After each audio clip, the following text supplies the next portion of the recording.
விஷயம் சொல்லிக் கொடுக்கிறதுக்காக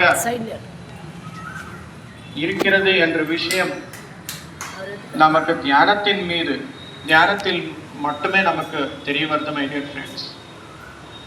இந்த மாதிரியான அனைத்து சூழ்நிலைகளுக்கும் நாமே முடிவு கொண்டு வரணும். அந்த விஷயங்கள் அனைத்தும் தியானத்தில் தான் நமக்கு புரிய வருது.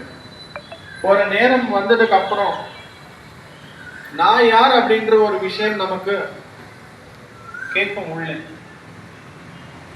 அதுதான் ரமண மகர்ஷி எப்பவுமே கேட்பார். யார் போய் அவர் முன்னாடி உட்கார்ந்தாலும் என்ன கேட்பார்? நீ யாரு? நான் இந்த பேர் இல்ல, நீ அந்த பேர், உன் பேர் கிடையாது. நான் கேட்டது நீ யாரு? நான் காஞ்சிபுரத்துல இருந்து வந்தேன், நான் சென்னையில இருந்து வந்தேன், நான் செங்கல்பட்டுல இருந்து வந்தேன். நீ எங்கிருந்து வந்திருக்க அப்படின்றது கிடையாது. நீ யாரு? நான் சர்பஞ்சி, நான் சைக்கிள் மெக்கானிக்கு,